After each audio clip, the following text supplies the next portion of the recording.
শাবি আলোনসোকে অনেক ইন্টারেস্টিং একটা কোচ বলে আমার কাছে মনে হয়। কেন মনে হয়? বিকজ তিনি যখন খেলতেন, তার যখন খেলোয়াড়ি জীবন ছিল, ওই সময়ে বিশ্বে যারা একদম টপ মোস্ট ম্যানেজার্স ছিলেন তাদের প্রায় অধিকাংশর আন্ডারেই উনি কিন্তু খেলেছেন। আপনি দেখেন, উনি যখন লিভারপুলে খেলতেন তখন ওই সময়কার one of the best defensive coaches Rafael Benitez তার আন্ডারে কিন্তু খেলেছিলেন। সো বেনিতেজের আন্ডারে খেললে defensive structure, off the ball movement, কখন আক্রমণে যেতে হবে, কখন ডিফেন্সিভ স্ট্রাকচার মেনটেন করতে হবে, এইসব জিনিসপত্রগুলো উনি ঠিকঠাক মতো শিখেছিলেন। এরপরে উনি রিয়াল মাদ্রিদে গেলেন। রিয়াল মাদ্রিদে গিয়ে জোজে মরিনিওর আন্ডারে অনেক কিছু শিখলেন। And we know José Mourinho is one of the greatest managers of all time. হ্যাঁ, কখন কাউন্টার অ্যাটাকে চলে যেতে হবে, কখন ডিফেন্সিভ সলিডিটি মেনটেন করতে হবে, কীভাবে সেটা মেনটেন করতে হবে, কোন ফরমেশনের মাধ্যমে মেনটেন করতে হবে, কখন আক্রমণে কীভাবে যেতে হবে, সব কিছুই কিন্তু জোজে মরিনিওর কাছে বেশ ভালোভাবে শিখেছিলেন শাবি আলোনসো। মরিনো যখন চলে গেলেন তখন আরেকটা গ্রেটেস্ট ম্যানেজারের আন্ডারেও কিন্তু উনি খেলেছিলেন, দ্যাট ইজ কার্লো অ্যাঞ্চেলোত্তি। অ্যাঞ্চেলোত্তিকে নিয়ে নতুন করে কোনো কিছু বলার নেই। সো একই সময় স্পেনের হয়ে যখন শাবি আলোনসো খেলছিলেন, স্পেনেও কিন্তু কিছু গুরুত্বপূর্ণ ম্যানেজারের আন্ডারে উনি খেলেছেন। If you talk about Luis আরাগোনেসও কিন্তু মোটামুটি একটা ডিফেন্সিভ কোচই ছিলেন। স্পেনের অন্যতম শ্রেষ্ঠ ডিফেন্সিভ কোচ হিসাবে মানা হয় তাকে। আবার লুইস আরাগোনেস যখন চলে গেলেন, আসলেন Vicente del Bosque. Vicente del Bosque is proponent of a fluid football. So তার আন্ডারে ফ্লুইড ফুটবলের অনেক জিনিসপত্র কিন্তু উনি শিখেছেন। রিয়াল মাদ্রিদের পর্ব যখন শেষ হলো তখন শাবি আলোনসো একটা নতুন এক্সপিরিয়েন্স অর্জন করতে চলে গেলেন বুন্দেসলিগায়। অ্যান্ড আমরা সবাই জানি যে জেজেন প্রেসিং, কাউন্টার প্রেসিং এগুলোর ক্ষেত্রে বুন্দেসলিগা সম্পূর্ণ লিগটাই কত বেশি ইম্পর্ট্যান্ট। বায়ার্ন মিউনিকের ওই সময় কোচ ছিলেন পেপ গার্দিওলা। পেপ গার্দিওলার আন্ডারে পাসিং, ফুটবল, প্রেসিং, এভরিথিং অনেক কিছু উনি ঠিকঠাক মতো শিখেছেন।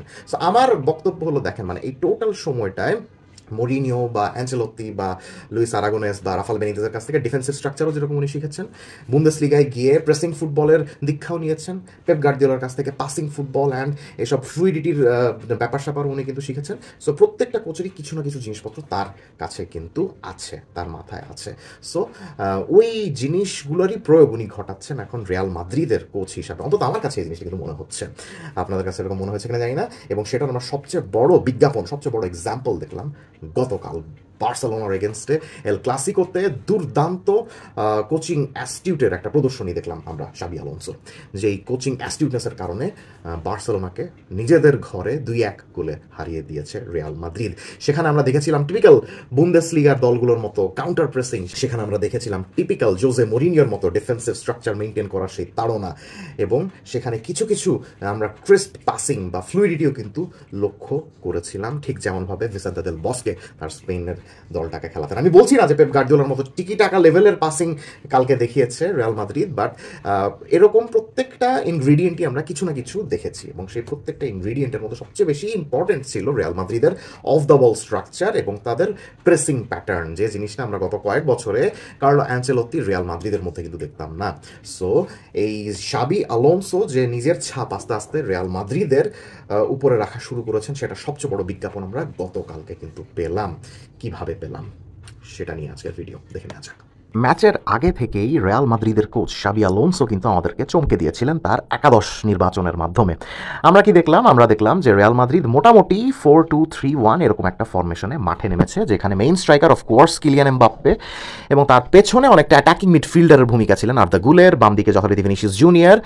সবচেয়ে ইন্টারেস্টিং লেগেছে যে রাইট উইঙ্গার বা রাইট মিডফিল্ডারের ভূমিকায় শাবি আলোনসো কাকে চয়েস করেছিলেন। তিনি অন্য কাউকে চয়েস করেননি, তিনি চয়েস করেছিলেন এদুয়ার্দো কামাভিঙ্গাকে, যে মিডফিল্ডারকে আমরা প্রায় রিয়াল মাদ্রিদ এবং ফ্রান্সের জার্সি গায়ে central midfielder, left central midfielder, defensive midfielder এই ধরনের ভূমিকাতে দেখেছি। সো কামাভিঙ্গা এই ম্যাচে খেলেছেন রাইট উইঙ্গার বা রাইট মিডফিল্ডারের ভূমিকায়। পেছনে ডাবল পিভটে চুয়ামেনির সঙ্গে ছিলেন বেলিংহাম, এবং ডিফেন্সে বাম দিকে ছিলেন ক্যারেরাস, এবং পেছনে ছিলেন সদ্য ইঞ্জুরি থেকে উঠে আসা ডিন হয়সন, এর সঙ্গী ছিলেন এদের মিলিতাও, এবং রাইট ব্যাকে খেলেছেন দলের ক্যাপ্টেন ফেদেরিকো ভ্যালভার্দে, এবং পেছনে যথারীতি দলের গোলকিপার ছিলেন থিবো কোর্তোয়া। এখন আমি যেটা সবসময় বলছিলাম যে এই ম্যাচে রিয়াল মাদ্রিদের চোখ কেড়েছে, আমাদেরকে আকৃষ্ট করেছে তাদের প্রেসিং এবং তাদের off the ball structure.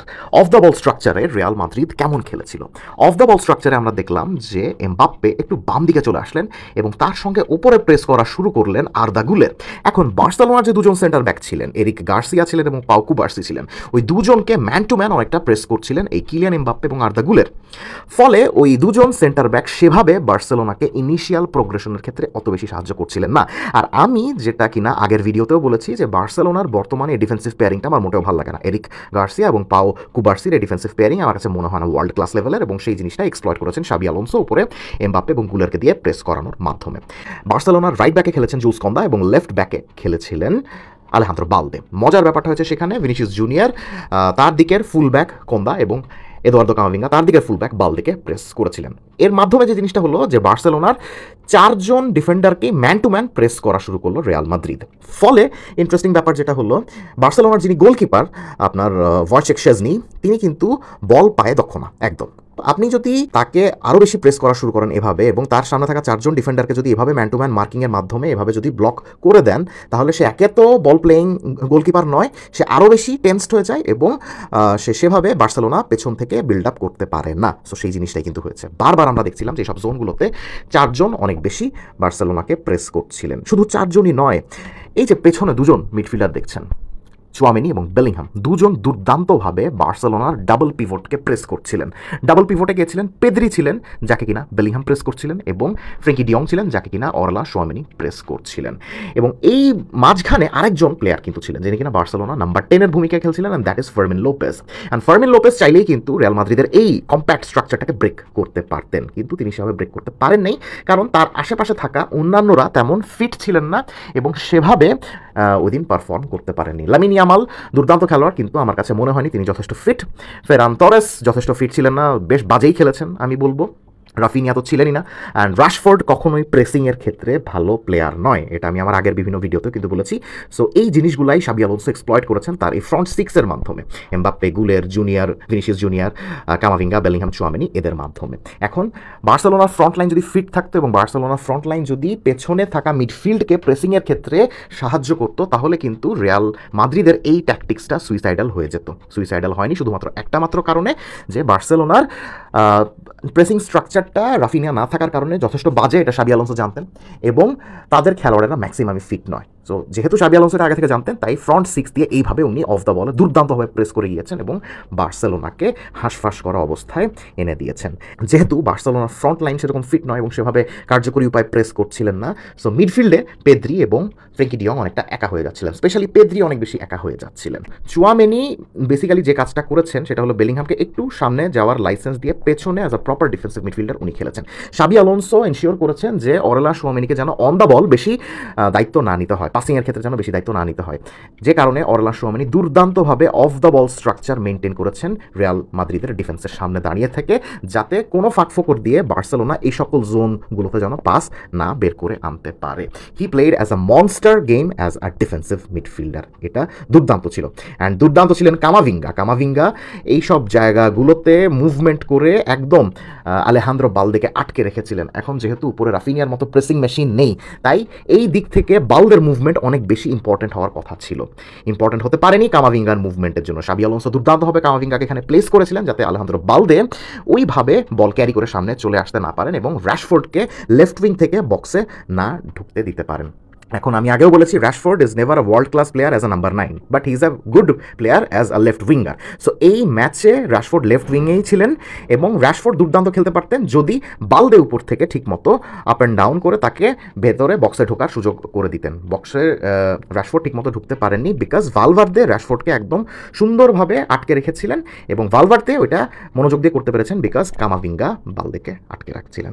So mainly এই যে অফ দ্য বল স্ট্রাকচারের এসব দুর্দান্ত একটা এক্সাম্পল দেখলাম, এবং বল যখনই বার্সেলোনা হারাচ্ছিল একদম উপরের ফ্রন্ট সিক্স যেভাবে প্রেস করে দ্রুত বক্সে ঢুকে যাচ্ছিল এবং শট নিচ্ছিল, this is pure Xabi Alonso's coaching. Because অন্তত 1 বছর আগেও আমরা রিয়াল মাদ্রিদকে এরকম as a unit as a team খেলতে দেখিনি। এমনকি কয়েকদিন আগেও কিন্তু আতলেতিকো মাদ্রিদের এগেনস্টে রিয়াল মাদ্রিদকে আমরা এত ভালো খেলতে দেখিনি অফ দ্য বল মুভমেন্টের ক্ষেত্রে। সো আমরা এটা বলতে পারি যে রিয়াল মাদ্রিদ আস্তে আস্তে শাবি আলোনসোর অধীনে খেলা শিখছে, এবং খেলা যে শিখছে সেটাই আমরা দেখলাম এই 2-1 গোলের জয়।